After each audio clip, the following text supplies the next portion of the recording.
Hey, welcome back to Schoolin with Sheedy. Assignment 7. I'm with the good brothers of our Phi Theta Fraternity Incorporated, Beta Xi Omega chapter to be exact.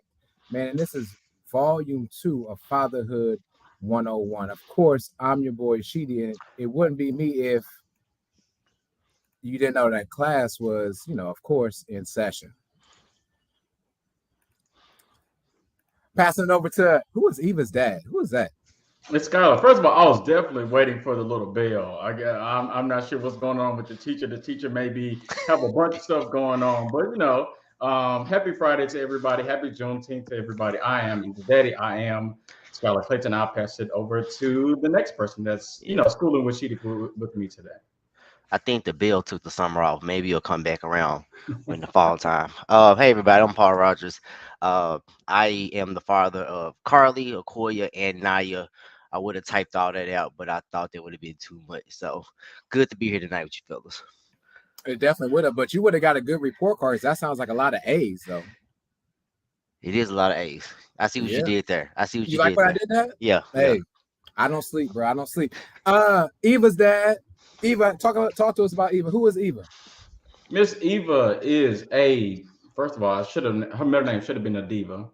But Eva, Eva was born August 13th, 2020. She is my first and right now only child. She is my heartbeat. She is my soul, along with my wife.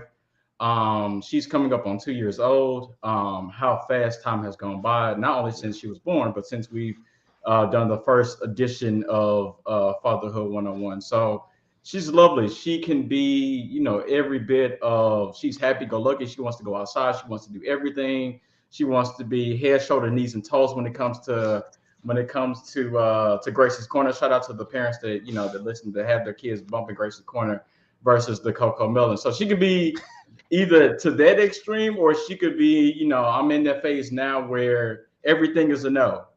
Either do you want to do this? No. Either what you eat? No. Everything is a no. So I'm also coming up on the terrible twos phase if I'm not already in it. But at the end of the day, as I was sitting there, like I think the other days, I was sitting thinking like it's been a long day. But I picked up Eva from daycare, and like she comes running to me like, hmm, hmm, Yeah. That's and, the and best and feeling. you go from like that being like you having a bad day to you picking up your son or your daughter from daycare or from school, and that just like literally like trumps everything else that Right, happens right. throughout the day. So that's Eva. She stresses me out, but she also makes me very happy at the end of the day. Got you. And so I know, Skylar, you gave us your favorite. Paul, I hate to put you on the spot. But out of three, who's your favorite? My favorite what? My favorite Daughter, child. moment, favorite moment of being a father. That's the question that I'm assuming that you're asking. Oh, okay.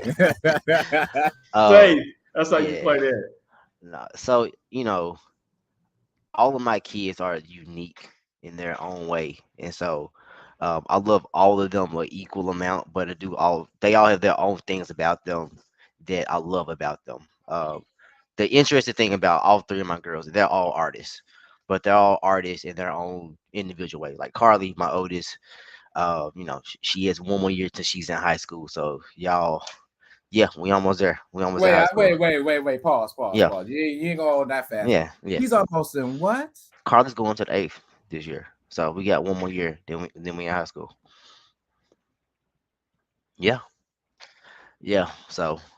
Um, so she's a musician, doing two instruments, learning two instruments, picking up on them pretty quickly, the flute and the violin. So she seems to have a really good knack for it. Okoya, my middle daughter, she's a really good dancer. There's some ministry, and she's an up and coming babysitter, aspiring babysitter as well. And then my youngest, Naya, she's an artist, like drawing, painting, that's her thing. So they all have their own individual ways they like to express themselves, but they're all really good at what they do. Yeah, and clearly they didn't get the artistic side from you. But we'll And go ahead and mute you right now because I don't want to hear from you. I want to hear from me. So I'm just playing, Paul. I have two kids as well, I guess Skylar has one, Paul has three, meet me in the middle with two. I guess I'll first start off with talking about my daughter. Her name is Alea. She'll be 2, and she's in that terrible 2 phase already. She'll be 2 in September. Um, Watching her bow-legged self walk. You might have seen some videos of her twerking already. Please understand that's from her mother, and I know she's watching this. Brown, it's all your fault. And then got Aiden. Man, Aiden is now starting to play basketball and do a lot of other things. He is now entering first grade, so I'm not in high school yet, but I am in elementary school for sure with Aiden. And gentlemen, it's just been a while since we've seen each other, and it's good to see each other now.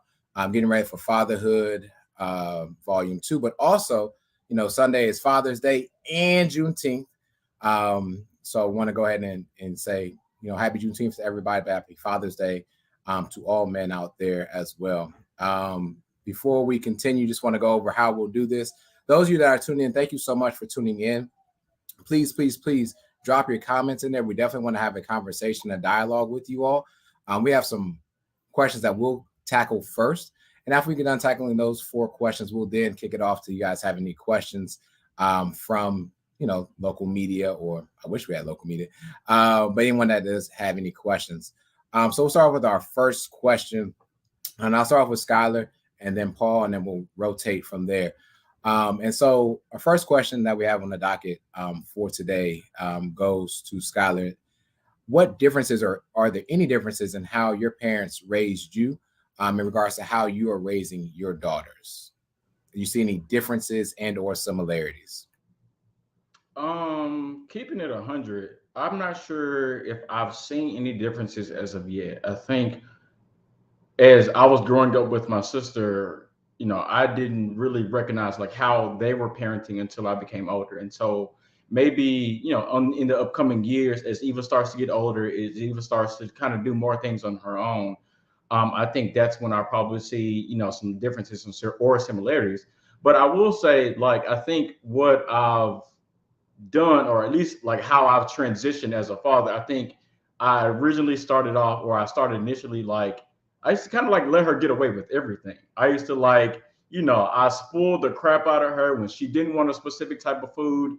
Um, I would allow her to give, there was another option that I would allow her to do. And so what I've now seen myself doing is I've now pushed back onto her. It's like, really right now, she's not at the stage where she gets to say yes and no. And I'm really trying to make sure I do that now, because if I continue to let her say, no, daddy, I don't want this, or no, daddy, I don't want to do that, then I'll have a problem, in 5, 6, or 7 years when she's telling me like, no, daddy, I don't want to do this. And in my mind, like, I know she doesn't have an option. So what I've seen now is, and what I've seen now, and what I saw my parents do when my sister was coming up with me, is a level of patience. There's a whole different there's a whole different level of patience that you have to have as a parent versus when it's just maybe you, or maybe it's with you and your significant other. When you have that child, it's you have to grab. There's a different level, a different set of patience that you have to grab from somewhere back here, that you just have to enforce on your child. And so that's the thing that I've seen with my parents. My parents have been absolutely amazing when it comes to grandparents. In my opinion, they're the best grandparents out there. I don't ever have to ask really if they can do something. They a lot of times will just pick her up from daycare. They'll ask if they can come pick her up. And so, in talking with them, as I raise Eva, it's a level of patience that I didn't think that I had, that I now realize I have. So I'll say that. Fair. And ooh, I'll get to Miss Wanda in a moment. Paul, I'll let you respond before we go to Miss Wanda. And any differences that you saw your parents do as opposed to what you did with maybe your first or second daughter? A couple of things. One, it kind of completely different. It seems like, because I didn't have any sisters. I had all brothers, so they were all boys in my house besides my mom. So she was outnumbered, and it's like the exact inverse here in my house, because it's I'm the only guy here. So I didn't really have a blueprint or model as far as how to raise girls. So a lot of things me and my wife are figuring out as we go on how to raise them. But some of the basic principles of like how I was raised and how my parents dealt with me and my brother, they translate between girls and boys.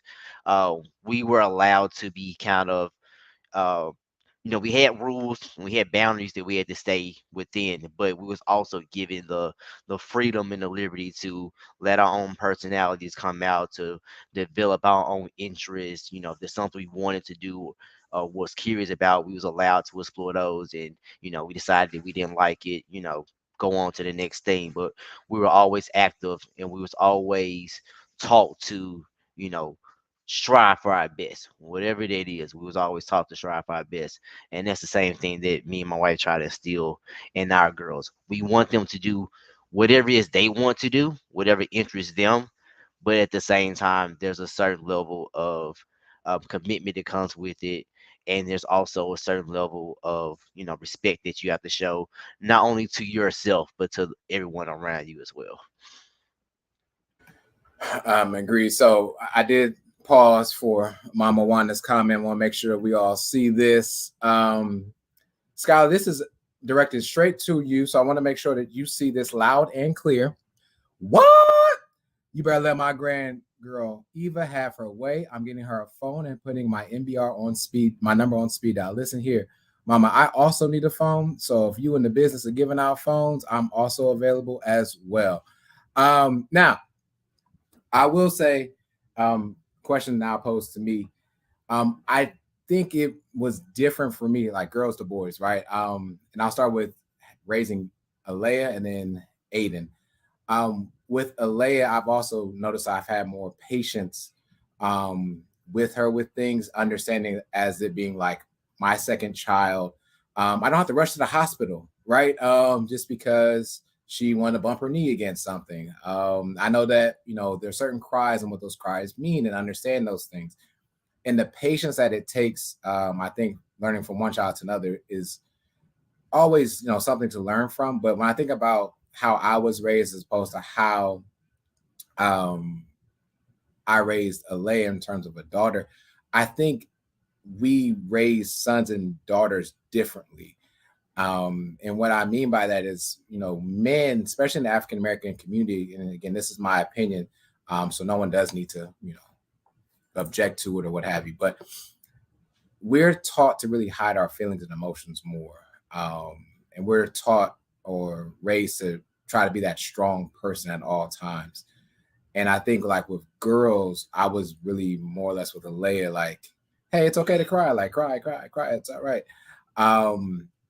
Whereas I'm not saying like my mother told me not to cry, but I just felt like there was always a need for me to be the stronger person. Now, at this time, I am the one that does actually have a son as well. And so there's a difference in between how I raised Aiden as opposed to how I raised Alea. With Aiden, oh my God. I mean, he could have like stubbed his pinky toe and we right to Children's Hospital. You mean, oh my God, what's going on? We got to get there, right? I'm paying $350 for a copay for no reason, and things like that. And I think when you have multiple kids, you kind of learn, what is acceptable, what is not, how to kind of peel back and how to have patience and grace as well. And what I will say, and I'll pose a question to both Skylar and Paul, is Aiden has become, I think Paul said this already, he's got a babysitter in the house. I don't have a babysitter yet. Aiden's only 6, but he's really great big brother and very interactive with kids his age or younger. And so even like my realtor invited him over, right? She's got a son the same age as Alea, a little bit under 2, I believe. And she was like, oh my God, he was such a great help. Like, oh my God, can he come over again? Yes. But understand that if he goes over there, now I got to deal with Alea all day by myself. Lord. And I'm going to need some wine for that one. But nonetheless, I think with having an older sibling, so to speak, for your children, I think it does make the process of growing up and parenting a little bit easier for everyone. Now, the question that I wanted to pose back to you all before we go to our second question. So this is like a 1A, everyone. So I apologize. I go off script. Sometimes you should watch David Letterman. He does it all the time. Great show, by the way, if you haven't checked it out on Netflix, especially the one with Jay-Z and Cardi B. But so Skylar, you have one child. Paul, you have three. I'll start with you, Paul, and then I'll go to Skylar.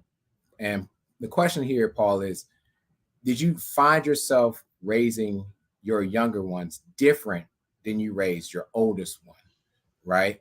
And then Skylar, for you is when, not if, when, I see Bianca on the thread, when child number two comes, what do you think may go differently for you? So we'll start with the elder statesman and Paul Rogers. Go ahead, Paul. I definitely raised my younger two, especially the youngest, because she's a little bit further behind the other two. The first two a little bit closer in age, but you have to. And I feel like if you don't, you haven't learned anything from parenting. Parenting is a bunch of lessons. Every single day is a brand new lesson. And there are things that I look back on it at the moment. I did the best that I could, but when I reflect on it, I could have handled it better. Or I wish I had paid more attention to this. I wish I had been more dedicated and consistent with that. And like my children, I'm pretty sure they are going to turn out fine. But the lessons that I learned from my oldest, I can now make sure that my youngest is getting a better version of dad than the older one did. But at every moment, and I feel like every parent, as long as you are trying the best you can in that moment, you're doing what you're supposed to do. But after a certain amount of time, you should be, you know, slowly but surely progressing.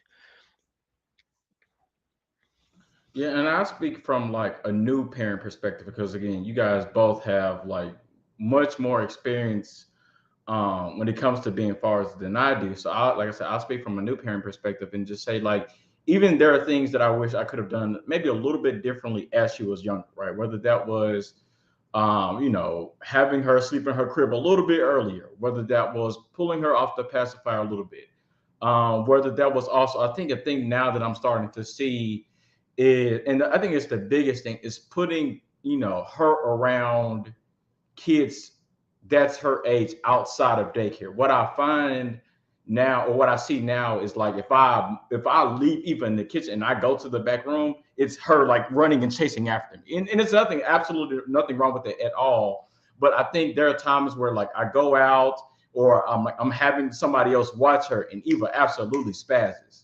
And so, what I'll do with it when it comes to the next child, is just, I'm not even sure exactly how I go about doing that, but I'll do something in terms of like making sure that they don't realize or they see that they don't always have to be next to daddy. And that's the thing. And I absolutely love Eva, and I wish, I mean, there's absolutely nothing I would go back and do differently. But Eva will not let her dad leave a room, a space, anything. She will not let me do anything. And so that's okay. But then also flip side, and then as I look down further down the road, I need to make sure that when it comes to the next child, that I do things or I put things in place to where it's okay when daddy leaves. Daddy's going to come back, but it's okay for this moment or for this time. Yeah. And before I'll get into the comments in a moment after I answer the question. And again, I kind of already answered it as we went into segueing this question, but there's definitely some things that, again, I did differently. And for me, it was definitely, one was the gender, right?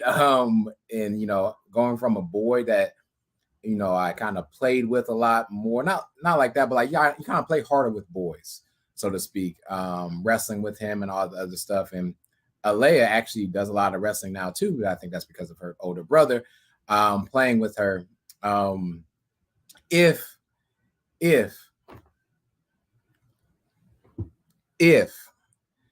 somehow there's some miracle where some tubes get untied and some surgery happens and there is a third child in the Riley residence, I will do a combination of how I raised, I believe, Aiden and Alea.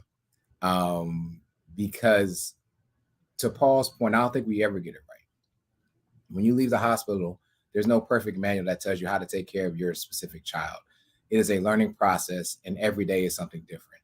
and to grow and to learn that has been a beautiful thing. So I will say I will just do everything. I just want to hit the comments just for a second. Scholars, we're talking about a second child. Um, Somebody asked for Skylito Jr. To brace her womb. I'll leave it at that. But she also stated that, Eva loves her some Makoya as well. Let me see. Pandemic hit with some of that being for though. Yeah. That's one thing about us. We have to have grace with ourselves because we survived a pandemic.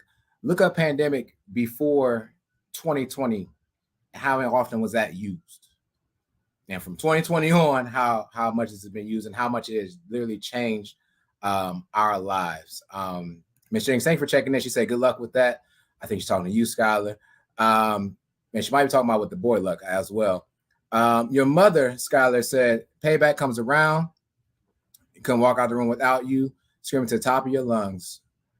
That, ladies and gentlemen, if you're watching this right now, please take a screenshot of this so we know that Skylar was a screaming baby. Now, enough of me, enough of jokes here. Let's get to our second question. I know 1, 2, 1A. But this question is a question that is not tackled enough within the African American community. Again, a lot of these questions have not been. And this is a platform for us to discuss these things. Other people talk about these things, but we don't do enough of this. And so I'll first start off, since we started with Paul last time with the 1A question, I'll start with Skylar on this one. If your significant other struggled with postpartum, how did you all as a family deal with it? Are there any effects on others as well? Before you answer the question, Skylar, for those that don't know what postpartum is, just take a second. You got a smartphone, go ahead and Google that. That is something that many women have suffered with or will suffer with or are suffering with. And it is something within our community that we do not speak enough of. And again, give ourselves grace about. Women, you are carrying a child with you from 9 to 10 months, right, out of your life. And then, we have these things happen. So again, I'll start with Skylar and then go with Paul. Skylar, do you need me to read the question again or you got it? Okay, I got it. Funny that, well, not funny that you asked it, but I guess more so interesting in terms of I know because Bianca and I talked about this a few months ago or something like that in terms of so she discussed that she may necessarily not have gone through postpartum, but there was a lot of things or a lot of events that happened, and not only in her life but our life as a family, that potentially could have led to that. So whether there were family issues, whether again you talked about COVID, and things like that. So she didn't necessarily have postpartum, but there were things that happened, in the Clayton household that because Bianca's so strong, she didn't allow herself to get to that. And I think she didn't allow herself to get to that because she was very vocal about, her feelings. She was vocal about, how she was feeling and things like that. So in the event that she did, I would suggest to any guy, any boyfriend, any husband that is with someone who is having a child, that you put, you take the extra effort, or you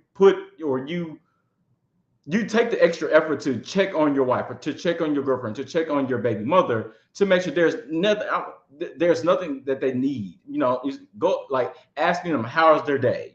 Give them flowers. I think there was one point I bought flowers for Bianca once a week, and even with those flowers, I think there was a card associated with it, and it was just to say hey, I'm thinking about you, I love you, and things like that. And I would say, I'm not sure exactly how this plays out, but I would probably say most women don't come out and say that they have postpartum.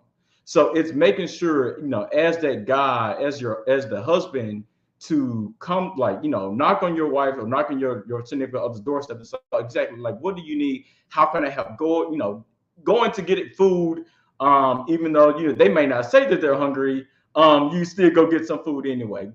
Taking things off of their plate, whether that's grocery shopping, whether that's cooking, whether that's doing the dishes, whether that's taking out the trash, and they don't tell you 5,000 times to go do it. It's things that you should probably do like that will probably help in the event that they're going through postpartum or some type of change that they're not accustomed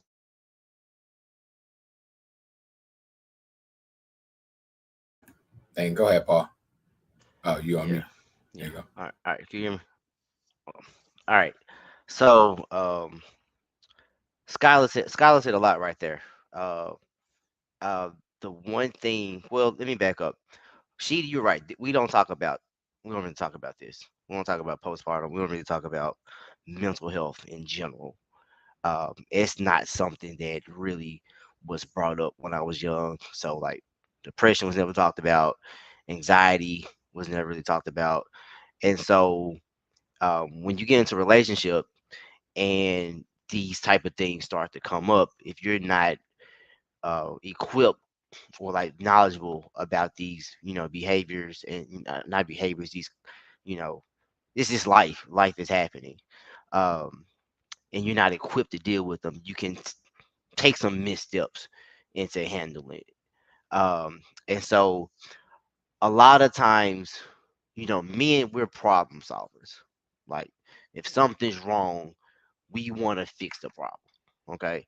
And in order to fix the problem, a lot of times we feel like we need to understand what's wrong. And what I've learned is that that's not necessarily the case. You don't necessarily have to understand what's going on to do what Skylar said. And Skylar said something very important. Just checking in. Are you okay? Do you need something?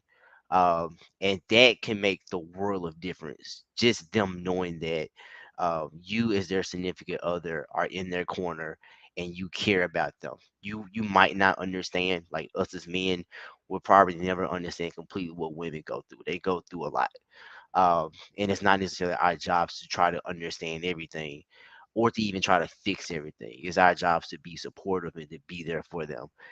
That was a really big growth area for me.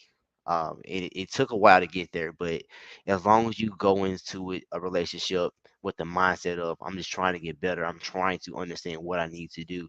It may take some time, but that should be your main goal. Just being that support system. And sorry, Shitty, before you go, I think again something Paul said that I think is so true, and I'll hammer the nail home again. It's just like it's not only just asking or just like checking in. Sometimes you just again taking that extra step to do it. Right. I think that's the biggest thing because because sometimes people or sometimes women they may not want to talk to you at that particular time. Sometimes they just may not again feel comfortable at that time to say what's on their mind or what they're doing. So again, even if it can be the smallest of things, it can be again taking out trash. It can be babe, I know it's probably you take her in the morning, you take the child to daycare in the mornings, and I pick her up in the evenings. But sometimes it's just like what, I'll take her to daycare. I'll take her shopping. I'll do this X, Y, and Z. So that way they have time to themselves. Bree does the self care Sunday thing, like doing things like that, so that way they can feel comfortable. So that way they can feel whole again. Because that's the biggest thing that at least I've heard in postpartum is they feel as if they aren't themselves again, and they aren't sure if they're going to get to that old self again. So it's giving the compliments, it's giving the flowers, it's going the extra mile for a Mother's Day gift, and sometimes even it's not a Mother's Day gift, it's giving them a gift, in August or whatever, random time throughout the year. It's always doing something to let them know that I love you, I love our family, and I'll do anything to protect you and our household. Yeah. So we did experience postpartum. And when I say we, I mean this in the stance that it does affect everyone within the household. Even though the woman carries the burden of the postpartum, of the stress, of the depression. Paul, you hit on it earlier saying that we don't talk enough about, depression and stress. Well, actually, this is where that kind of comes from, right? Depression and stress do help lead to and are part of postpartum. Um, what I would say is it also it helps make you a better man because you start to realize what your wife or significant other needs more or less without them saying that. And also gives you an opportunity, especially as a father, to be closer to your child. It's very hard in the beginning. As great of a father as you can be, that child is still going to be connected to the mother, especially if they're breastfeeding, pretty heavily. And so I know personally, I found it a little bit more challenging to be I don't know, a dynamic dad, so to speak, with Alea because Alea was breastfed. And so she spent more time with Brianna and breastfeeding ladies, by the way, and drop this pin in here right here. Kudos to y'all for breastfeeding. That's every 2 hour. That's a part-time job that you lose money on and you don't get paid for. Okay. Kudos to y'all for that. I promise you that. But what I will say is like, it changed how we were, who we were, but it made us a better couple because I could understand where she needed, where she lacked. What did I need to do? Do I need to go pick up the kids, to your point? Do I need to cook the meal? Do I need to eat your favorite meal? Right. And this is mental health. So there's no cost to health for me. And so that was a thing. And I think what also it does, postpartum also affects the dynamic and relationship of the mother and the child as well, because it depends on how the mother's tired, exhausted, and doesn't want to be almost. And I'm gonna be frank, don't want to be a part of the child's life for that moment. Please do not take that out of context, ladies and gentlemen. Unless you are a parent that is with your child 24/7, you might not have any idea what I just said. But there is a pause for the cause at times to just, hey, let me just put the baby down for a moment. Let me go be me for a second and I'll be right back. And there's nothing wrong with a child learning independence. But like I said, with postpartum, I think at times, women become at times a little bit more detached from the child because they're going through something mentally with a depression or a stress. And we as their men need to be there for them. And I'm glad that we have some men on this podcast today that are willing to step up and be what seems to be mother and father at the time, but really you're just being a father and a husband, to be honest, because you cannot be a successful father to me if you're not a successful husband as well. There are a few things in the chat I'll bring up, and then we'll go to our next topic. And I want to again thank everyone for their dialogue. If you're in the chat, I'm gonna bring you up. If you don't want me to put you in the chat, sorry. But this is from Mrs. Clayton, and she's talking about postpartum. And if I can hit the right button, her dad passing away after Eva was born took her out, so she was more stressed and depressed with that, especially with meeting and holding Eva in person. Yes, sis, we get it, we understand, and please understand that you're not the first one, and you will not be the last one. But hopefully, your story can help out others. Let's go to Mama Wanda as well. Great discussion on postpartum. Now that she's older, she's realized that she experienced postpartum with her baby boy, Chris. By the way, ladies and gentlemen, Chris is Skylar's little older brother who has a lot more facial hair than Paul. It's really crazy. Never knew. But didn't even want to hold him after I had him. My mom had to make her, or her mom had to make her, and she was depressed and never knew why. So glad this topic is being discussed more, but still not enough. I agree, Mom, and that's why we have this platform. If we're going to talk about it, hopefully others can spread the word and discuss it as well. Polaris, thank you. Great discussion, brothers. And sorry, Miss Jennings, thank you for tuning in. Great point. You won't understand how it might feel, and sometimes some men don't understand. Sometimes they don't act. I agree, not intentionally, but because they don't know how. You're right. But being present in the moment, doing, listening, helping goes a long way. You're right, Miss Jennings. I think one thing that we fall short on as a community, male and female, is just expressing how we feel, what's going on right there in the moment. And I feel like sometimes we say this as a weakness as opposed to a strength. If we were able to communicate our feelings better, how better off our relationships can be and will be when we start to do that.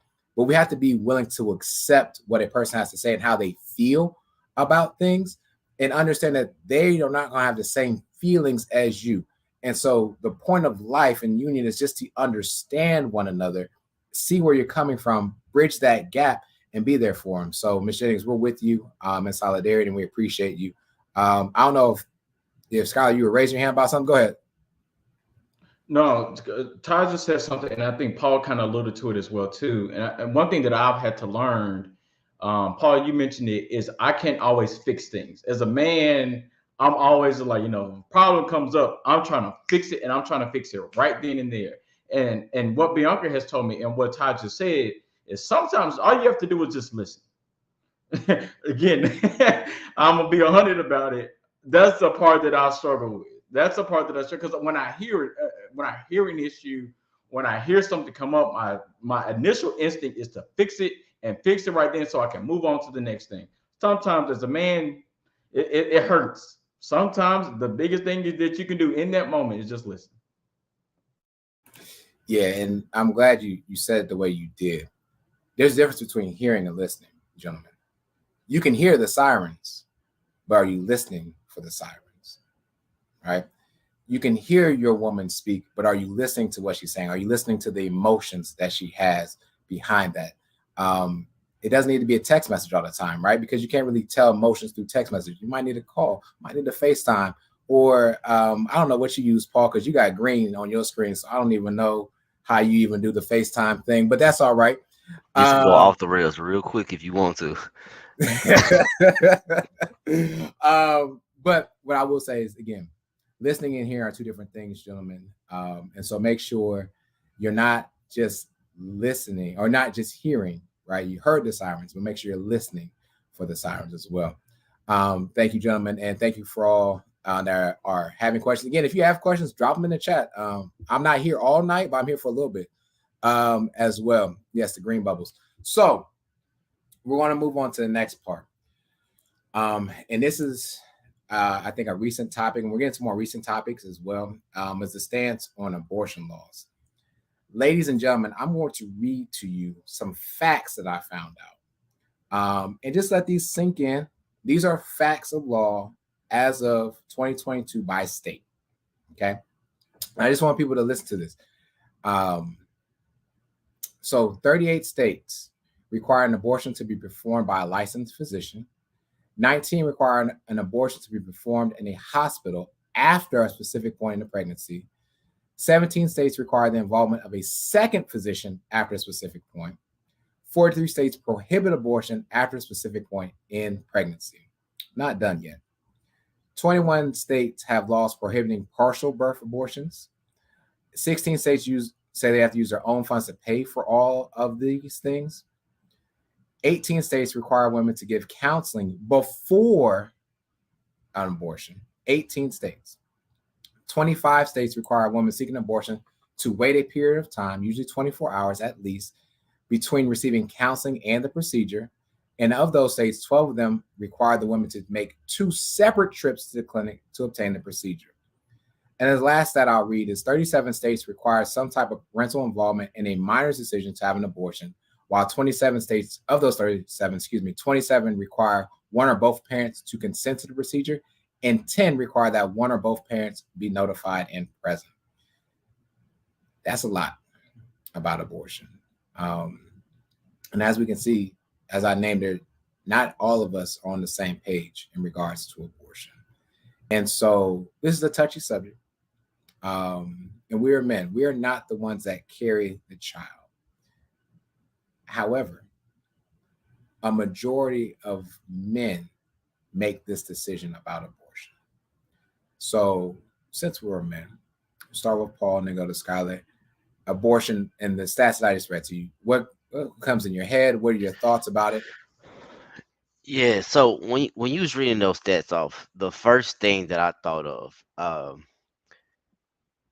people seem to have the people who make these laws seem to have put a lot of thought and energy into uh making it so that women can't have abortions. Now my initial thought was, well, I really wish that they would put the same thought and energy into other things, such as once these babies get here, how can we make sure that they have the food and nutrition that they need? How can we make sure we just got done talking about postpartum? How can we make sure that these mothers have the resources and the assistance that they need and everything like that? If we can put all this time and energy into making laws to prevent abortions, let's make the same effort in order to ensure the healthy of the mother and child once they get here. That's my initial thought. Um, like you alluded to, Sheedy, I'm not a woman. I don't believe that us as men should have the right to tell women what they can and can't do with their bodies. I think the only instance where our input really has any merit is the father of the of the child, if he has some say so, opinion on whether or not, what are his intentions as far as raising his child. I think that's a discussion, an honest discussion that needs to be had between that man and that woman. um and then, but even after that, I think the final decision should be the woman's. And if it's something that is going to be an endangerment to her health, um, to the health of the baby, then she needs to make the best decision that she can possibly make. And what other people think about it, I really don't think is any of their business. Paul literally took almost every word of out of my mouth, and really, Paul, what you could have just said, just keep that same energy. Like there's so much energy put into what women can and cannot do with their bodies, but yet then and still, like there are no or very limited rules put in place for gun control. You see what I'm saying? Like it's stuff like that that makes me, I love this country, but Lord Jesus, as much as I love this country, I hate this country because we are so backwards. And it's stuff like that. Again, Paul and Sheedy, y'all have already said it. Like we as men, and to be 100 about it, it's mostly white men that make these laws and put rules in place to say what women can and cannot do with their bodies. And at the end of the day, they have never at any point of their lives been put in a situation to where what a mother or future mother is going through. So I would just say, to keep it short, let's allow women to say what they can and cannot do. Paul, you've also, you hit the nail on the head when you said, there are sometimes where, maybe I've never been in this situation, but maybe there's an instance where a woman may not want to have the baby, but the dad does. So I think at the end of the day, now I won't say at the end of the day, but that should be part of that conversation. That should be part of what happens with the baby. If the guy wants to be part of that child's life, and maybe the mom doesn't, then that's a different type of conversation. But there's too much energy being put into what a woman can and cannot do with her body versus there's a whole bunch of other issues in this country that we deal with and that we struggle with, that I don't know, that they just stay out of the way at the end of the day. Yeah, and one of the points that you both hit on was like, what if the dad wants the child, but the mom really doesn't? Um, I don't know any surgery, right, that can move the child to the father, but that also, let's be frank, I know, we gonna be, 100 about it all, so to speak. This is a conversation that needs to be had before we lay down, right? And have, I'm grown now, y'all, so I'm gonna say relations before you all have relations with somebody, right? Is it someone that you can see spending the rest of your life with, right? If the answer is no, maybe you just had, too many Crown Royals and stuff like that, and too much tequila, and now the lights are on in the club, and now you want to get it. I don't know. I don't know. But at the end of the day, the decision for a woman to carry a child needs to come from the woman, from all 50 states, from every corner of the world. Um, and you guys also talked about, we talked about how there are different things going on. And we'll talk about the gun laws here in a moment, trust me. But, we don't have, you got something, Paul? Or Yeah, real quick. So go ahead. you just mentioned, there's a conversation that needs to happen before, the two parties have relations. We was talking about all these resources that they are putting, all these laws and stuff they're putting in place. Mhm. Also, put that same energy into the education of young people. Because if we being honest, a lot of these situations about abortions are coming from young people who have not been properly educated. Mhm. And we can say why not that, why haven't been educated. But Mhm. if you want to put some policies in place, you know let's get some education going on in these schools, outside of schools, community centers, safe sex resources and everything like that. Put that same energy to prevent unwanted pregnancies. Yeah, agreed. And to kind of divert a little bit from what you're discussing in regards to relations and the education of such, there's a formula shortage, right? I mean, none of us have like real young kids to worry about, but talk about resources, talk about doing something else with your time. Where's all the baby milk at? Where's all that? What's happening with all the formula? We had all this mass shortage, 2 years ago and all the other stuff and everything else. Where is the formula? But again, to tell a woman, and one thing we Walston discussed in this as well is there are acts that happen to women that they carry and don't say anything about, such as being raped. Right? Well, I'm gonna be honest and bring it right to your doorstep. And you're telling me in certain states that even if she is raped and this man, does what he does, that she has to keep the child. How can you tell someone that? Right. And I'm sure there might be some loopholes to take care of that. But in the court system, who wants to go through all of that? I want to be able to go where I'm at and say, hey, I want to have an abortion for whatever it may be and get it done. And I think, Paul, you also said something about does it affect the health of the young lady as well? And that's important, man. Women's bodies change, after those, I say 10 months, man. It's really a 10-month process. After that 10 months, that's something that really happens. I got you about that. So we have to be cognizant of that as men. And after, like I said, after the 10 months, let them do what they got to do. But again, that also leads to the postpartum and stuff like that. And just being there, again, listening and not hearing as well. I'm going to just go to a few of the comments before we go to our next point. Ladies and gentlemen, if you're listening, please make sure you drop in any questions you may have, and we will answer them after our next question. Ms. Jinx, I'm pro-choice. Yes, ma'am. That's my wife right there. She said facts. She should have put a little fact thing up. Y'all remember when we used to send facts? I might be too old. Period. She forgot the poo here. Thank you, Michelle. Awesome points. Brother Moore, pleasure to have you on, sir. Gabby is a new mother, actually. So thank you for coming on, Gabby, and being a part of this. Yeah, if you could hear her say it, she's Hispanic, so I can just imagine. Yes, relations. You know what I mean? Thank you, Stan. Happy early Father's Day to you as well. From Mama Wanda. Yeah, Roe versus Wade in jeopardy of being overturned. It's a woman's choice. Where are these people when the women needing assistance raising a child? Great points. A lot of the decisions that are made don't affect people that don't have pigmentation like us.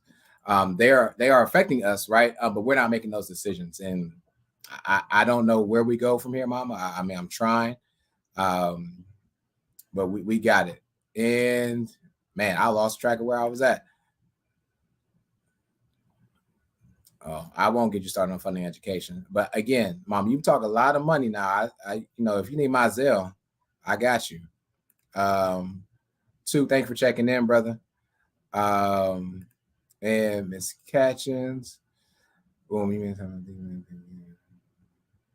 Yeah. And that's part of what I'm talking about. And in going into education, right? I'm not saying the girl was raped, right? I'm not saying that, but you have students that are in high school that have children, and how do they finish their education, and where is our emphasis on that? And so we'll tackle those questions as well. Brother players, we got you on your question. Just give us a second. I just want to go to our last question that we have, and then open up for questions that you all may have as well. And our final question before we open it up to the audience that is viewing around the world and Uruguay as well. I just said Uruguay because it's a funny word. We talked about our children and things that are more important in this world that we can focus our energy on. One thing to focus our energy on is gun safety and gun laws in the school. And so what is your stance and take on the gun laws in schools in that manner? And we'll start with Schoolin and go to Paul after that. Yeah, so not sure it's the specific date in which this happened, and when I say this happened, it's more so referring to the school shooting that happened in Texas. I think like in the Houston area. Not sure exactly the day that this happened, but I'm pretty sure this happened in May. Um, and so that was an emotional day for me, because not only was that work day long, but to hear that there were parents who dropped their kid off at school, and sorry, it's still emotional. Um, Parents that drop their kids off at school and they won't ever see their child alive again.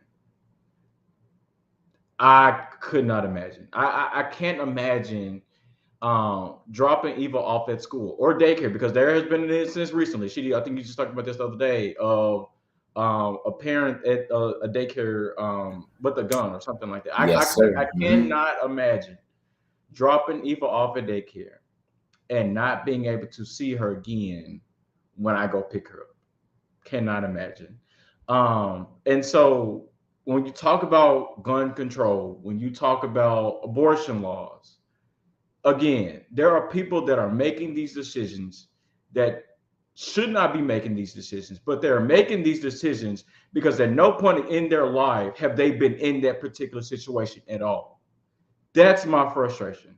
Is at what point is there going to be a school shooting or or something like that? And let's just say there's a governor or a state of a particular or a senate of a particular state, and their child is involved in it. I'm not wishing that on anybody at all. But is that when we're going to see some type of change? Is that when we're going to see, there be some type of gun law put in place? I'm not sure exactly what gun laws look like, but it is way too damn easy for anybody to go get a gun these days. And all we have to do is put something in place. Right now, it just seems like there's nothing or very limited laws in place in terms of like what you can do as far as a weapon is concerned. If you want to say that, if you put gun laws in place, people are going to shoot up schools, or people are still going, or mass shootings are going to happen, this, that, and the third. That doesn't happen in other countries where there are gun laws. Other countries, there are other countries that have gun laws, and you don't see nearly the amount of mass shootings. You don't see nearly the amount of school shootings that we see. And that, again, is the most backwards thing. We live in a country where we have some of the smartest people. We have some of the best resources out there, yet we drag our feet when it comes to things like this. And again, it's calling a spade a spade. It's white people that make these decisions, and they see absolutely nothing wrong with it. Again, I can't imagine, and it sucks that parents are now in a space where you don't know if you're going to drop your kid off and you're going to see him again at 3:45 or at 4:15 or 4:30. That's scary.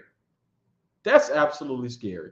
So, Lord Jesus, I hope at some point, at some time, there is something put in place where it just makes it makes it that much harder to go get a rifle, or it makes it that much more harder to get some type of gun. It's way too easy for me to go down the street or go around the corner to go get a gun. And it ain't even necessarily got to be to protect myself. It can be somebody that's having some type of day and they don't, their day didn't go the way that they wanted to, or it didn't go the way that it was supposed to. So they taking it out on others. Again, that's the most selfish thing that I could probably ever see or witness in my life. At some point, at some time, somebody has to say something. Somebody has to do something. That's in power. Somebody at some point has to do something to protect like our future. That's exactly who these kids are. Not only are there our kids, they're our future. They're going to be future lawmakers. They're going to be future decision makers that we have that are 3, 4, 5, 6, 7 year olds. And there are people that are making very selfish decisions and shooting up these schools. And I have no understanding why. And again, we calling it a buck. It's mostly white males that are doing this. And that's my thing. And I think the other thing is they realize they can get away with it. And I'm not comparing that type of person as a kid, but as a kid, or as you grow up, you do things to see what you can get away with. And I feel like that's what these people are doing. They're saying, I can go shoot up this school or I can go shoot up this movie theater. And I know at the end of the day, I'll do some time or I'll probably, serve the rest of my life in jail or whatever the case may be. But they ain't scared of that. Let me do it. Let Paul do it. Let me go shoot up a school. Let me go shoot up a movie theater. Now, Lord Jesus, I know at the end of the day, we ain't making it out of there. That's the frustrating part is I feel like they know at the end of the day they can get away with it, which is why they do it.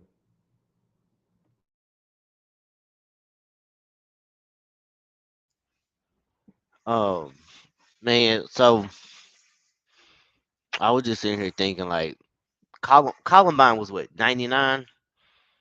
Yeah, Like boy. we was Some we of was some people had some diapers on. It wasn't me. I didn't have a diaper on, but I yeah remember what you're talking about. Mhm. we were kids when it happened. We were still in school, right? And now we're parents, and we're still facing the exact same issue. And it seems like nothing has been done, right? And go back to that research Sheedy was talking about earlier with all the abortion laws.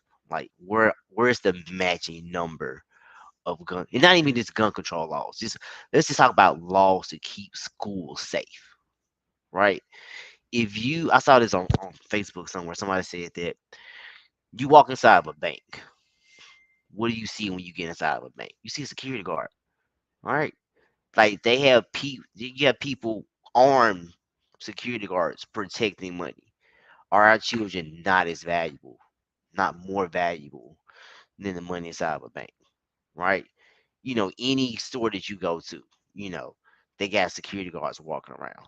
Like our kids not worth it. And like the one of the schools not funded enough as it is. But you should be able to find some money to at least be able to protect the children. Even everybody's not going to agree on gun laws. All right, we're not going to get there, but something should be done. All right, like at least try something. Try it. If it don't work out, try something else. But folks are just sitting on their hands, not doing anything, and that's the frustrating part. And like we're just left here to just wait until we get that phone call, and it seems like there's absolutely nothing that we can do about it. Um, Ashita, you work in schools. I used to work in schools. Like it's crazy how easily something like this can happen. There's not enough there's not enough safeguards in place to keep the students and the staff safe. And that's a problem. And I don't know why they don't realize that like the most valuable commodity that any country has is its people, right? None of this other stuff moves without the people, right? Especially the young people, right? This is vital because it's going to be their country later on. They're going to have to take care of us, all right? But how can they take care of us if they're too afraid to go to school and they can't focus on school? They're worried about their safety or they're in danger and everything like that. It's I don't know. It's backward. Like you said, it's backwards thinking. That was you dropping the mic right there Yeah, in the I backwards was. thing. Okay.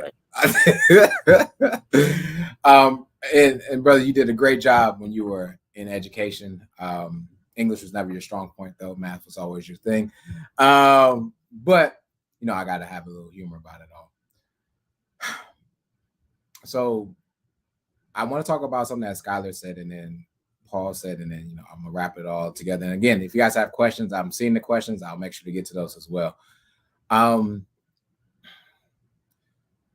Eminem said it best. And I don't remember the exact line, but I feel like Paul's going to tell me I either got it right or wrong. But it's not a problem until it happens in middle America, right? And then it becomes an issue, right? And so when you think about that, you also think about we watch movies all of our lives. We've seen movies and just portrayals of school.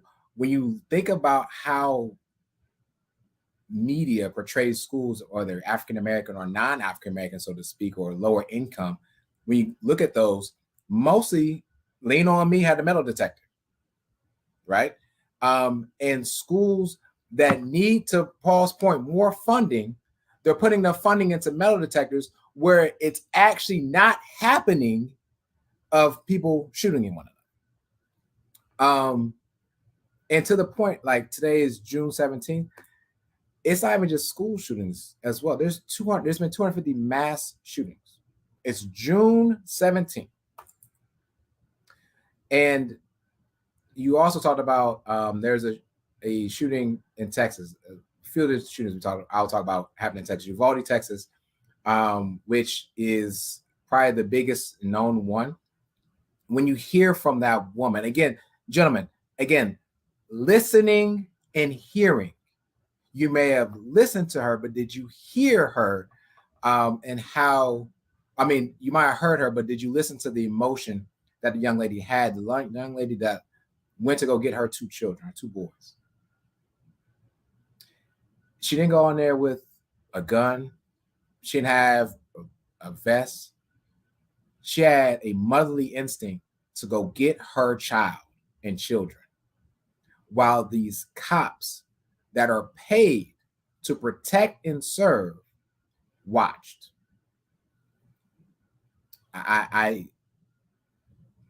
It saddens me to the point where, like, y'all not even want to protect our little ones. It's bad enough you're not going to protect people that look like us on this podcast right here, but you also not going to protect the younger ones that will eventually grow up to be us. No, I can't go. And another one that happened, this one actually, to the point that you're talking about, Scott, that I brought up to us, happened in Duncanville, Texas, which is legitimately 30, 35 minutes away from where I live right now. It wasn't a school. It was a daycare. So not only are we worried about K through 12, now you got to be worried about dropping the ball, right? I feel like Okoye is, what grade is she in now, Paul? Okoye is going to the 6. And then You saw how many years I missed?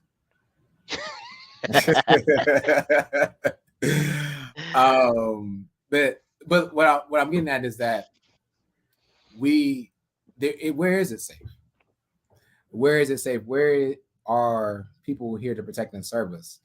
But we're able to, and not us particularly, but there are people that are able to get these heavy artillery guns and shoot up everybody. And did he get shot up? He got taken into custody, which is another topic for another day. Because as Ms. Jennings put, we can go all day about some things. What I want to take from this, from my perspective, is as an educator, it makes it even more challenging for me now that my son is with me and he's in a different building as I am. And so I talked to my wife about this, like, man, if that would have happened, the father in me is going to go get my son. The teacher in me is supposed to stay here. Conflict of interest, there's no conflict of interest to me. I'm going to get my son. And that's something that, I mean, I'll have to struggle with and deal with. And hopefully that there's never that issue where that comes about. But, you know, Jamila, who is sister-in-law, hello, sister-in-law, was stating that, like, you know, think about taking kids out and going to homeschool. Listen, the way the education system is set up now, I wouldn't be mad at you. A lot of us, as Paul has left out, as a great teacher, a lot of our great teachers are leaving and going somewhere else because the funding is not there, because they're paying teachers salaries that, no offense to anybody else, that you can get anywhere else without the certifications. And so that makes it a little more challenging and difficult as well. I do want to just get to the comments as well, and then we'll get to the question. So if you have a question, I'm gonna skip past your question because we have a question first. And then I'll just do a question for each of us. So we're not all talking because we can all be long-winded. Brother Two, I think it's going to get worse by the end of the year. Heck, it may be before. Yes. Yeah. I agree. They will start bringing them out of the traditional system, if not sooner than later. Mama Juana, U.S. has more public, yes, than any other country based on an article I read on CNN. Yes, that's facts. And I don't know how to differentiate that, besides getting people in office that look like us, that understand what we go through, and not people that don't have to deal with this. Um, yeah, they are. Um, and I don't understand why that's happening. Um, Gabby, the fact that the shooting drills have to be taught as a child is crazy. That's very true. Um, that you have to learn a shooter intruder drill as legitimate as young as a kindergartner nowadays. Um, and to say that I'm going to drop my child off and I'm going to go through this, but also just the feeling of not being able to say yes, I'm definitely going to have my child come back to me. That's hard. That's extremely hard. High school had a metal detector, no shootings yet. I'm trying to tell you, I know a little thing. What, you was in Cleveland or something, girl? I don't think I know. Um, y'all are on this topic for real. I'm sorry. All this, Walmart last month to shop for her birthday scares me to death to take it. Yeah. You got one other one over here, Mama Wanda. You can take her as well. But yeah, you just don't know. It's not just in schools anymore. It's all over. We have a lot of things here. Facts. Exactly. Look at y'all communicating. Y'all about to be friends on Facebook now all of a sudden. Boom. Yep. See, people had metal detectors or not. Yes, exactly. Again, having to learn that is challenging and damaging to any child. If you have questions, please drop them in. We're going to go to our first question, and then let me scroll up to find it as well. All right. I think we have enough time for all of us to answer. Hopefully, we can all see the screen. We'll start with Paul, then go to Skylar. And what advice would you give men out there that may become step parents? Yeah. Hold on. Before you go, Right. I was thinking that too. Yeah, well, hold That's on. Well, do we need to call him? I can call. I right. got him on Hey, speed get dial. out my head, man. I was like, whoa, Stuff he want to tell slow your us. roll, playboy. Right. Okay. I'm just hoping we get invited to something. I'm just saying. All right. Yeah. I'm sorry. Go ahead, Paul. So hypothetically, Terrell, if you were in this situation, um, so it depends. Well, not depends. We could tackle this two different ways. One, if the other dad is still around, okay. If the other dad is still around, the biggest thing that you need to keep in mind, uh, your job is to make sure that that child has the how can I put this, the best experience that he or she can, with all adults involved. Okay. So it's a lot of different things that you might have to navigate depending on how the relationship is with your spouse and the child or the father. But your job is to be that second father figure. Make sure that sometimes you kind of got to be a buffer, especially if things are not necessarily uh the two parents are not on one accord. You may have to be that buffer sometimes. But that's okay, because at the end of the day, what's important is that the child is getting the love and the attention that they deserve. And that's the best advice that I can give you. Now, when you have a stepchild, and especially when you have your own children, or you and your spouse are going to be bringing new children into the relationship, you have to get to the point where your stepchild is really just your child. Like, I have my middle daughter is my stepchild, and unless the conversation permits it, like this conversation here, I don't even mention her as my stepchild. People will know me for months, and then they're like, "Wait a minute, she's your stepchild?" Like, cause I treat her the same way that I treat my other children. We raised all of them to be sisters, because all of them are.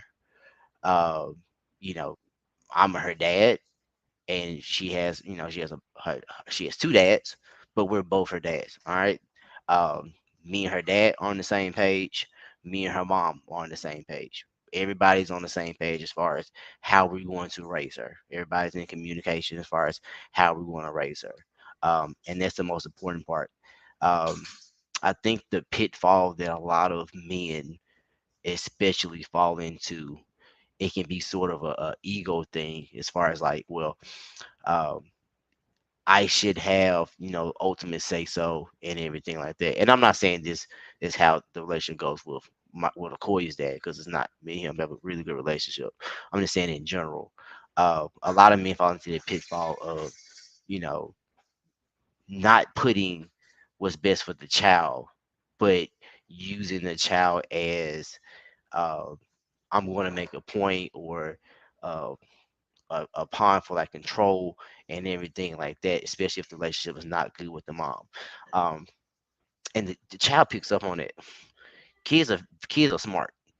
Kids are very smart. They're very intuitive. They pick up on what's going on. They are able to read dynamics. They can sense the if there's tension between people around them, they can pick up on that. They can tell how mommy and daddy feel about each other. You got to be mindful of all of those things. And so you got to create an environment where it's just one big extended family. All right. Um, Whenever we have something for Koya, her brothers and sisters, with her dad, they're always welcome to come over to the house. All right.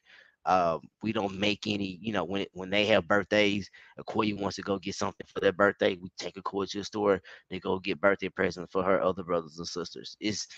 They're all children, right? And we're gonna treat all the children like we're adults, parenting children and everything like that, and not, make the children feel like that, they're a mistake or anything like that. I know I said a lot, uh, but You You did. may have said a lot, but you literally Mhm. said all of the right things. And as that question was posed, I could do nothing but think of my dad. And, when I say my dad, like people may not realize exactly who I'm talking about. And so when I say that, I'm referring to my quote unquote stepfather. And so the best advice that I would give is love that child as if it was your own. That is the biggest thing that my stepfather or my stepdad did with me.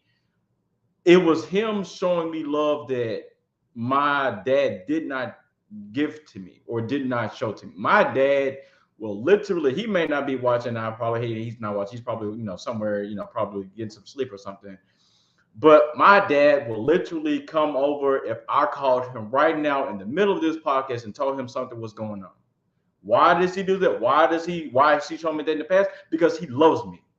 He loves me as if I was his only child. And that's the biggest thing that I would suggest anybody that's in that particular situation is love that child as if it was your own. Paul, you talked about, you know, making sure that when y'all do stuff as a family and everybody recognizes that, or nobody mentions, oh, this is my stepsister, or this is my stepdad, or this is my stepmother. And I think that's the thing that my family did as well, is I don't call my sister my stepsister. I don't call my brother my stepbrother or my half brother.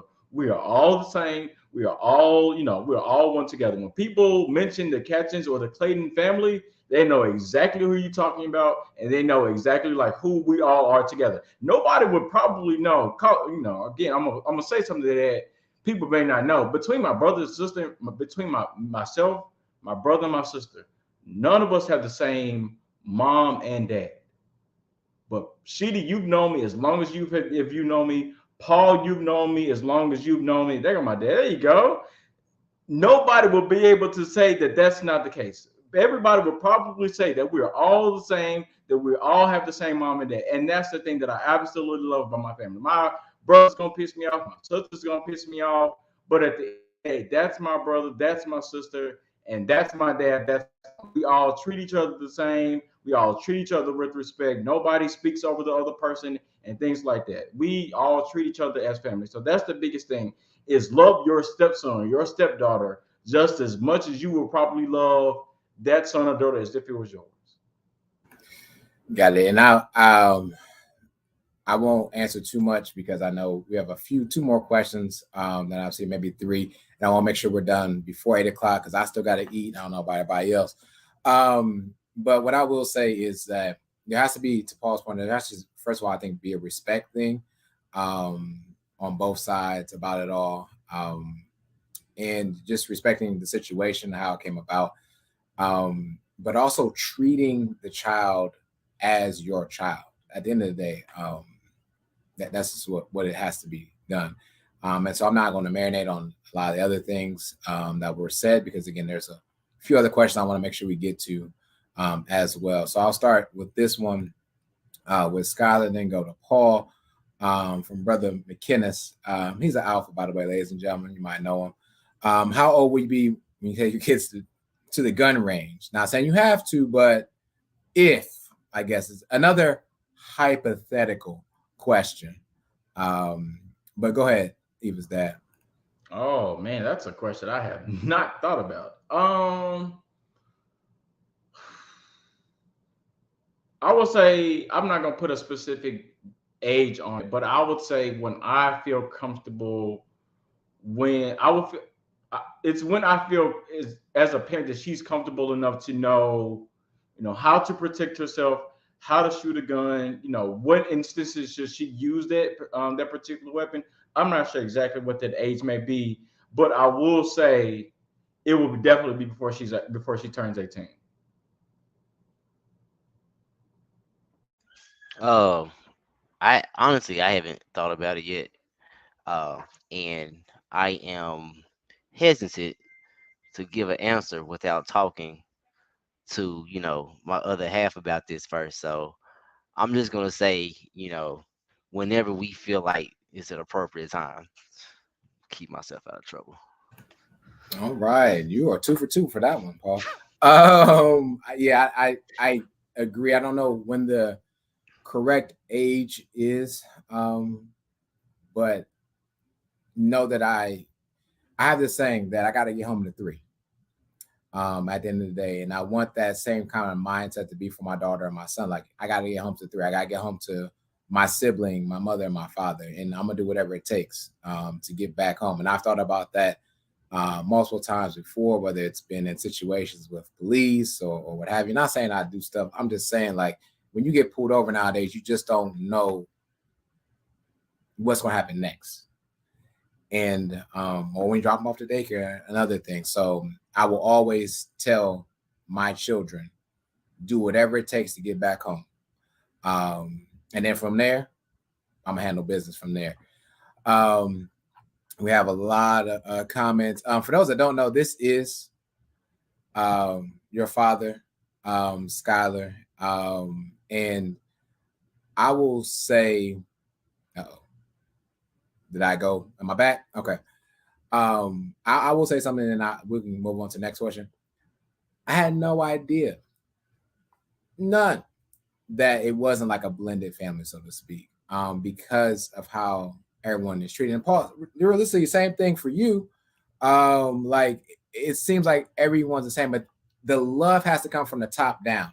And we have to understand, gentlemen, as the fathers, as the men, as the protectors of the household, you have to lead with love, and then everything else follows in. You talked about how your father was the one leading this. Paul, you talked about how you've made sure that it's not your stepdaughter, so to speak, that it is your child. It is the men that must lead this charge to understand these things. So I want to make sure that I put that out there as well. And Kat, thanks for checking in. Talk to Tuke about that one. We have another question that was posed as well. A great question from a first-time mother who's going to ask a question about first-time fatherhood. And so I'll start with Paul, because Paul's going to dig a little bit deeper, maybe. But what type of guilt did y'all experience as first-time fathers, if any, and how did you navigate or cope with that? Um, the biggest fear, well, the biggest feeling was fear. I did feel guilt. Well, I mean, yeah, so fear because I was 20, 19 going on 20 when I had Carly. So I was still fairly young. I was still in college. And I had to let a lot of, you know, the hanging out and, partying and all that kind of stuff go. Um, some of it. Okay. But so like here's where the guilt fault comes into it. So as I said I was young, and my parents were like extremely supportive with me and me and Carly and everything like that. Sometimes I would feel guilty, um, and they would offer and everything like that, to watch the baby for me if I had something to do. If I had like some of my older stuff I had to take care of, if I had to go to a meeting, everything like that, they would offer to watch her. And they didn't mind. It was their first grandbaby. It was my mom's first daughter, basically, because she didn't have any daughters. So my daughter was her daughter. But I did feel guilty, like, am I not there enough? Because anytime I want to go do something for myself, I have to ask my parents, can they watch her for me? And to be honest with you, like, there's a feeling that I struggle with as a father even now, wanting to go do things for myself, to the point where Trina has to yell at me and make me go do things for myself, just for myself. Because when you become a parent, you kind of get this sense of, all right, now I have to be completely selfless, and everything that I do has to be about my child. And then you get married, everything I need to do is about my family. And so a lot of guilt does come into play there. But the one thing that my wife has been trying to get me to understand is that if I'm not okay mentally, right? So, like, if I don't have the time to decompress and recharge and re-engage who I am, uh, and I'm always on edge, then what good am I to my family? So that's how you know that's how I try to cope through guilt. Paul literally took, as I was trying to think of my answers, Paul took every last one of them. So I'll hit on two. The first one is what Paul, I think, led with in terms of, um, there was a conversation Bianca and I had early into parenthood, and I felt as if I could come and go as I wanted to. Which I'm not gonna say that I can't do that, but I went and came as I wanted to without checking with her. Hey, is there anything that I can help you with?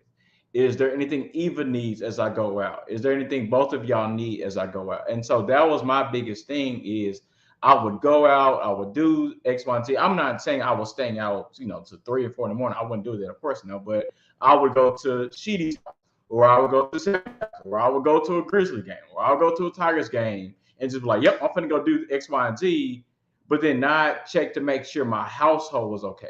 Am I okay? I think my internet is messing up. But that's the biggest thing. So I think that was the thing that I did first. And so how I navigated or cope with that is I learned to, at the end of the day, just check with them. Can I get Eva something while I'm out? Can I get you something while I'm out? Or can I take Eva with me? Is the other thing that I started to do as well too. So it was that, and the thing that my parents scream at me about now is I'm hesitant to put my child onto somebody else. So when there are times where I need my own time, when I need time to myself, I'm hesitant to ask somebody, hey, would you mind watching Eva for an hour?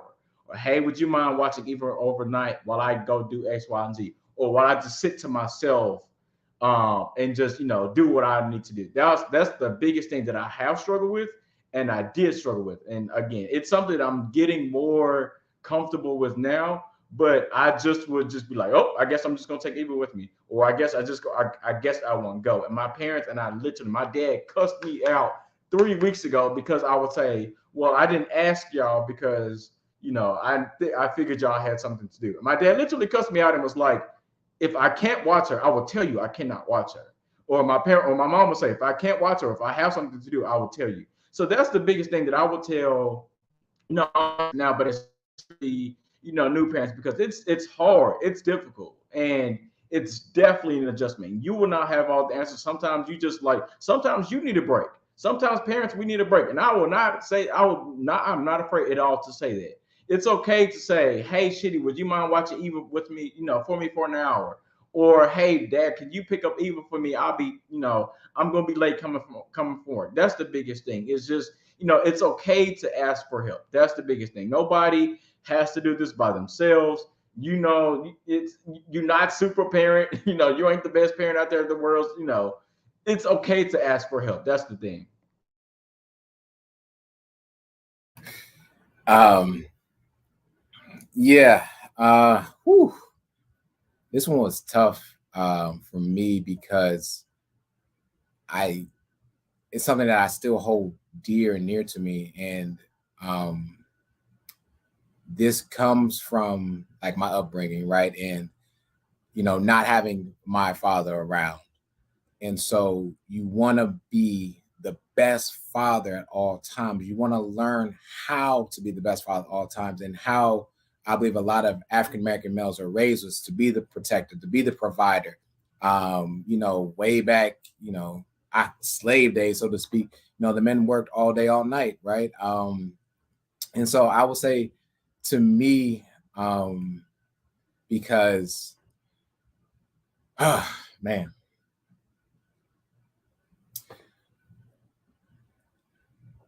so I'll be honest. Um, I miss my son's first steps. Um, I miss his first words. Why did I miss that? Because I was still trying to work on my dreams of being a basketball coach. And instead of being there with my wife and watching my son take his first steps or hear his first words, I decided to be a father to others. And I never forgot that. And that's something that I live with. And that has helped fuel and charge me to be more present, so to speak, for Leia and my daughter. And I didn't miss the first steps. I didn't miss the first words. And I've been there. And that guilt drives me. It pushes me to be a better father, because, like, dang, Sheedy, you weren't there. What were you doing? I was coaching. What? You was coaching and not being a father? I will never let any type of words like that happen again. Yeah. And so, to cope with the guilt that I had about that, again, I just use it to charge who I am as a father now, and not to miss out on, I try not to miss out on doctor's appointments. I try not to miss out on practice. I told Brown yesterday, like, I look forward to Leia's first dance recitals and father-daughter dances that Paul's already got a leg up on because he's got older kids. But I had to, it's like I had to break the stigma of what I thought a man or father should be, right? Because I didn't have one that was relatively present with me to become the best parent, or the perfect parent for Aiden and Alea. There is no perfect formula, but to them, I am the perfect father for them. And I will never not, they will never go without because of that. And because of that, like I said, it's really fueled me. And to the point where, like, dang, I'm about to be candid online, right? I recently got a house, and we're all in the housing market now, fathers and homeowners. There were times in the end of July of 2021 and beginning of August where I cried because we were homeless, because I didn't feel like I was living up to the expectation of what a father should be. My kids didn't see that. What they saw was their father trying to be as strong as he could be in front of them. What they didn't see was their father crying behind the scenes when they went to sleep, because I didn't feel like I was enough for them. But in all actuality, it's not that I wasn't enough. I'm perfect for them. And I need to change my mindset and my viewpoint of what they actually need, and not what I want them to need, so to speak. And so I will say that. And before I get any more emotional, I think we have one more question. I believe, Skylar, you have another question for us, and then we'll get ready for our last comment. Yeah, and I'm gonna make this quick. And I thought of it. One, Sheedy, as you and Bree posted Aiden's, I believe it was his first basketball game recently. And then Paul, I thought about it as you were talking about Carly playing the violin. So my question would be, like, what's like, how do you play that game in terms? It's not necessarily a game, but like, how do you play? Like, what does that look like, or what does the conversation look like in terms of like what you want your kids to do as far as an extracurricular activity? I think we all, as parents, we try to lean our kid to do X, Y, and Z, or we try to make our son the next LeBron James, or we try to make our daughter the next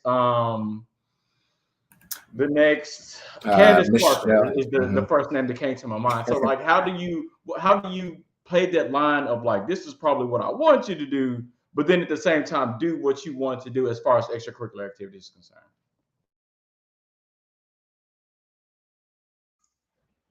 Sorry, I can start. I guess since Skylar posed the question, we go from there.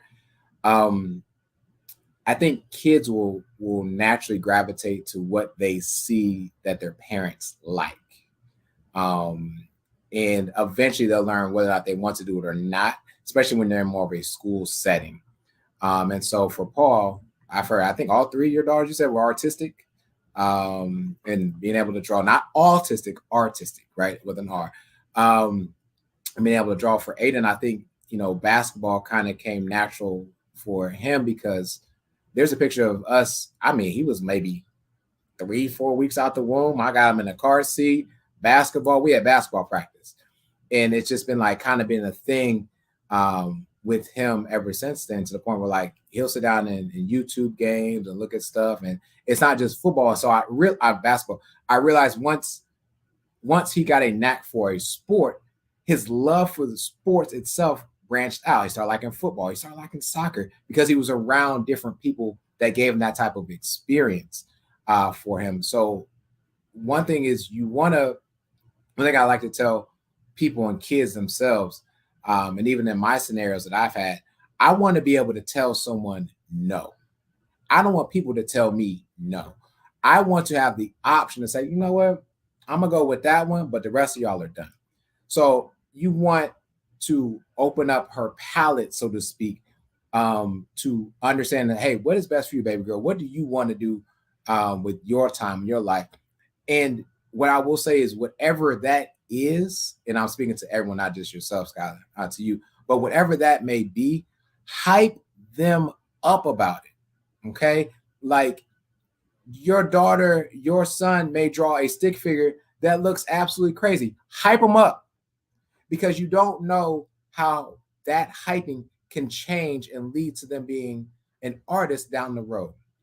And I'll say this and I'll pass over to Paul. I think one thing for me, as well as I'm coaching my son with basketball, I remember my dad wasn't really in my life, but I remember the one time that we had practice. It was the only time we ever had. And he didn't have the patience with me to do basketball. And because I didn't get that proud confirmation from him as a son to father, I literally stopped playing basketball at that moment. I was maybe in eighth grade. I was probably 8, and I left basketball alone for years. And I wish I never did, but because I did not get that validation from my father during that time, I went cold turkey for real and went to other sports, and that was fine too. But again, my emphasis is whatever it may be, hype them up, put pictures up of it, whatever it may be. See when the next thing is, but always, always, always be excited about whatever it may be. I'll pass over to Paul. Sorry about that.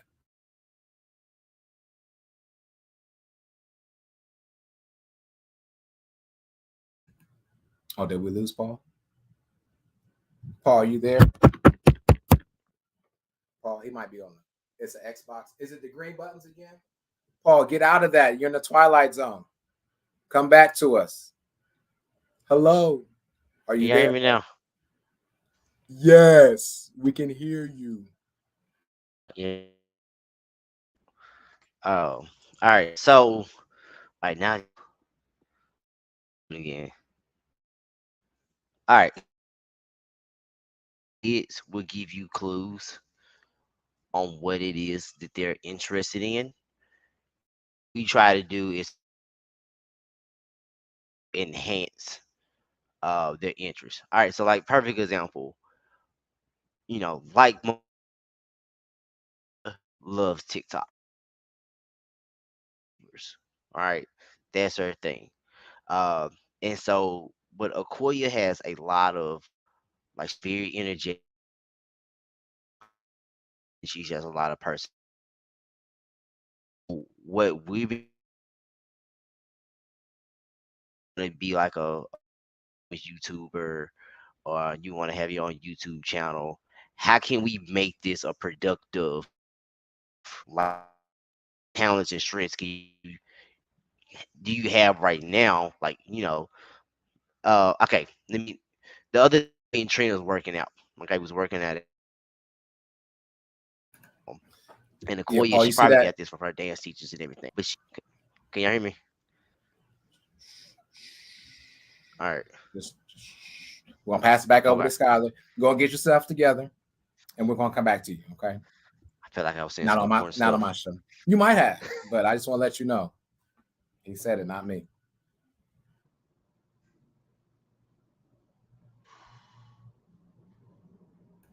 Well, sorry, Skylar, it's on you. Yeah, it's on you, Skylar. It's in terms of open floor. answering the question. Yeah, you ask a question. You don't want to answer? Oh, I wasn't expecting to answer my own question. Does he have an Android? But no, I think I'll definitely echo your sentiments, and I think Bianca kind of said the same thing in a way. But just hyping your kid up in whatever they do. Like Bianca talked about, like whenever we come home from daycare, Eva is extremely excited to press the button on the garage door to let it down. And so she believes that she's the best garage door opener or closer there is. And so we absolutely hype her up when it comes to opening and closing the garage door. She gets excited when she puts, the dog mini in her cage. Anything that she does, we get excited about. And so I think that's what we'll do going forward. Now, I really, really, really want Eva to play tennis. Like, as we watch Serena Williams, as we watch Coco Golf, is probably somebody I should have named earlier. But like, I really, really want Eva to play tennis. But if that's not her thing, or if it is her thing, hype her up and whatever it may be. I think there have been. I think maybe in the past, parents may get frustrated with their kid. Like you like this. I think there was a Cosby show. Sorry, I'm referencing the Cosby show. But the show itself, outside of Bill Cosby, was good. And I think there was an episode in which I can't remember exactly who it was, but somebody was trying to play a sport or play an instrument, and then they were kind of jumped all over the place. And so I think as kids do that. I think my mom mentioned. I think maybe Paul did too. Is if they jump from sport to sport, from instrument to instrument, from activity to activity, support them in everything that they do. At the end of the day, they'll find that one thing or that two things that they have a liking to. They'll eventually get to that point. So I would just say, suggest to parents, be patient with their kid as they're trying to figure exactly what they want to do. We all at no point in time in our life knew exactly that's what we want to do, and we stayed with that. Just as a parent, support your child as best as you can. Yeah, I'm gonna go back to it. Thank you. So I know you didn't want to answer your own question. I'll go back to the Android user and then we'll start closing up. See, what we're not gonna do today is his first Android use. First of all, I'm on my And he laptop. has an Android, which makes it even worse. First of all, I'm on my laptop, which has nothing to do with my phone. Second of all, back to what I was saying earlier. Um, I give a quick example of trying to, find out what your children's talents are, and getting them interested in something. So the other day, me and Trina were doing an at-home workout. All right. Now, I think Akoya got this from her dance class, probably her dance instructors and everything like that. But me and Trina are working out, and Akoya, who didn't want to participate in the workout, she had the opportunity to, but you know how preteens are. They don't want to do what their parents are doing. But she's in the background, just like um encouraging us, Paul, you gotta do this, mom, you gotta put your knees into, and then Paul, more sure it's just hyping us up and everything like that. And that's what Akoya is good at. And so I'm like, Akoya, you've always said you want a YouTube channel, right? You always want to be on YouTube. You want to be on TikTok. Like, you could do that, Like you can like make workout videos for kids. So like that can be your thing, right? Finding out what they're good at and just come up with creative ways for them to enhance those talents. My kids love money, right? They love money. Like, and then the oldest Carly, she was asking, "Well, Dad, when can I get a job? When can I get a job?" I'm like, "You don't have to wait to get a job, right? You can find a way to make money right now." Okay, as kids, like there are plenty of kids out there who are entrepreneurs. All these kids on YouTube and TikTok making money and everything like that. Like, there's no reason why that can't be our kids. All right, so whatever they're interested in, because whatever they're interested in, they're more likely to stick with it. All right. But when you find what they're interested in, like you already said, hype them up, but also help them think outside the box. How can I turn this interest into something that they can take with them after they leave your house? You know what I mean? Yes, I do. And so we'll get ready for our last words from everybody. I'll start with Skylar and then go to Paul. And just any last words. And while Skylar is talking, Paul, if you feel like you need to type yours up just in case you start freezing again, let me know. And I can post it for you as well. But anyways, starting with Skylar, last words, then Paul, and then myself. For one, I guess I'll start by saying this again. Thanks to everybody for kicking it and rocking with us on a Friday night. I know that's not the most ideal time, but I think amongst two fathers, this is the best that we could do. So on a Friday night, I definitely appreciate everybody. I'm not sure how many people have tuned in, but we've gotten great feedback as far as the comments, as far as the questions are concerned.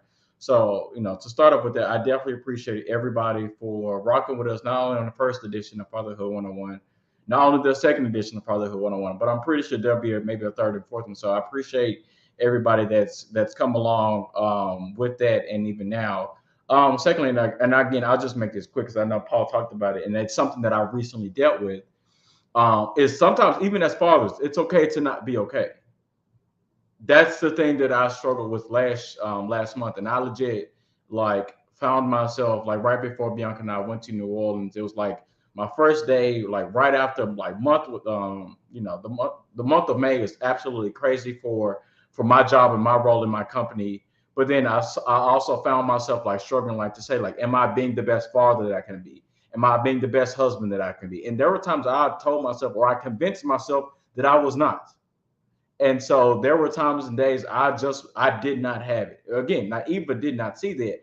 But there was a time I did allow Eva to see that because I want her to know that, at the end of the day, your daddy's going to take care of you. Your daddy's going to make sure that you're okay.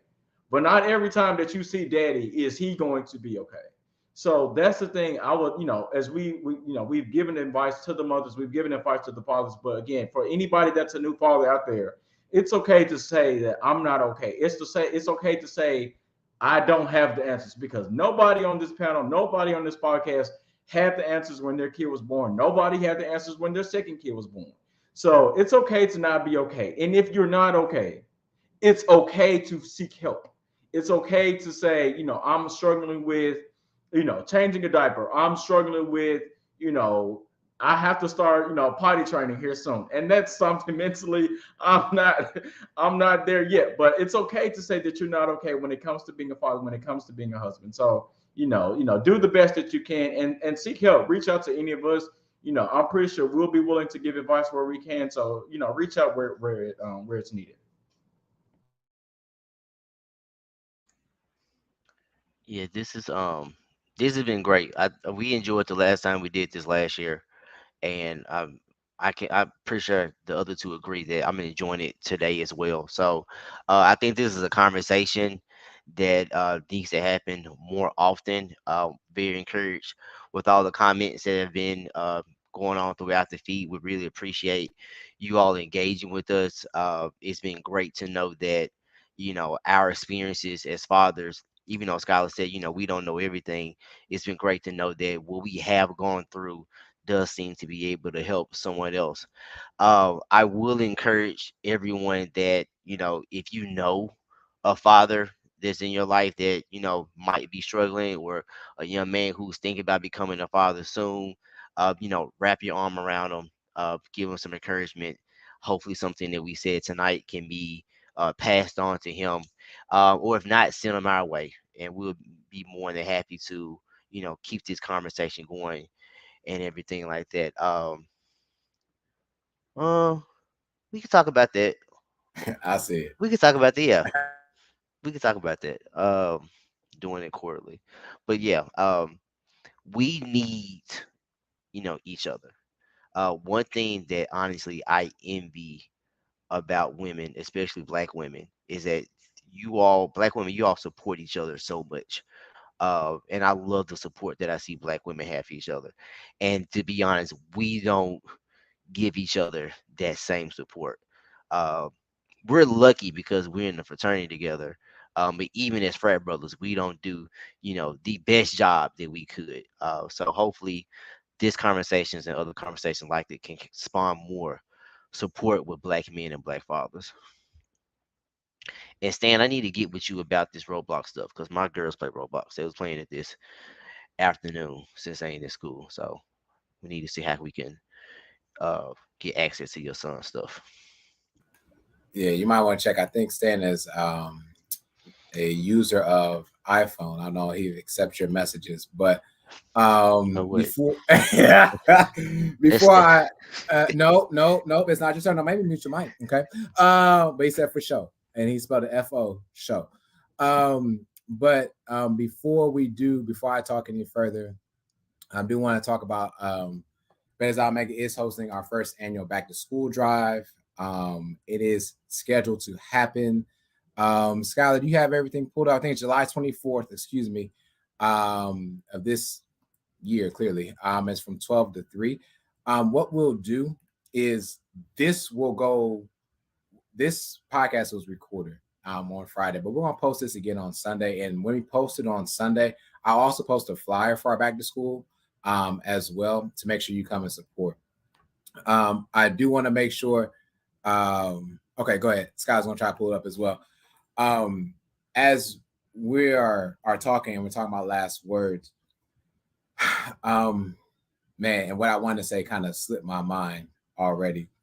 But don't be afraid to fail, because you never know how far you can actually go. And don't put limitations on yourself. The world does enough of trying to put limitations. This country, the state, the city, your job will try to put enough limitations on you. Do not let someone tell you how to be a parent. Just take in the words of wisdom and be the best parent that you can be for your child. What worked well for Skylar may not work well for me, and it might not work well for Paul, right? And it's learning about that. And I know what it was. And one thing that was mentioned as well is women support each other. And I always say African American women. I know, Gabby, I got you. I know you Hispanic. Ay, ay, ay, ay, ay, right? That's our thing though. But I want to make sure that she's also represented as well for the Hispanic community, Latinx community. But men, we are more or less the crabs in the barrel. We don't talk enough about how to help out one another, and we try to pull one out because we try to kind of almost be like king of the mountain, so to speak. And that's just kind of like the mentality that you kind of grow up with.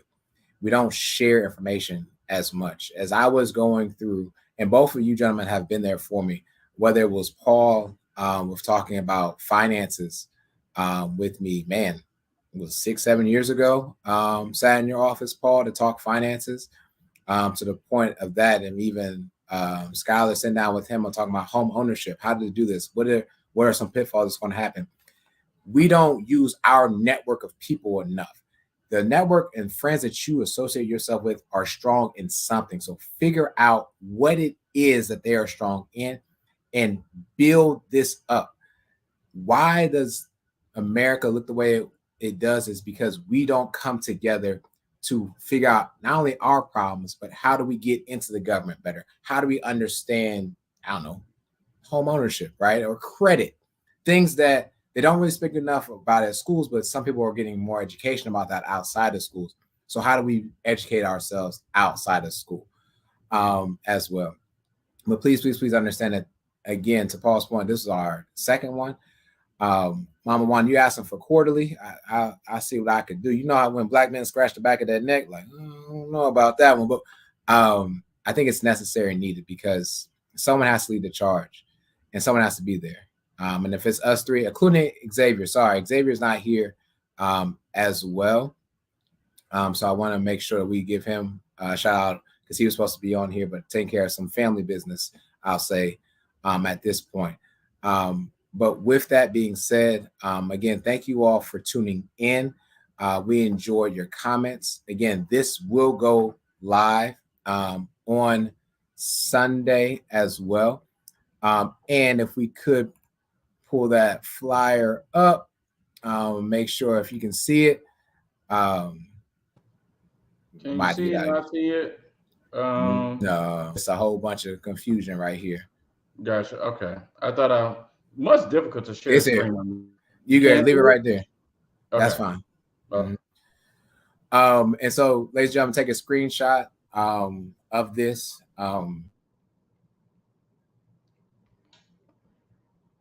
Sorry. Can you hear me? I can hear you. Yes. Yeah, I was just. Let me get. Yeah. So July 24th, from 12 p.m. to 3 p.m. This is Betas Omega's first annual back to school drive.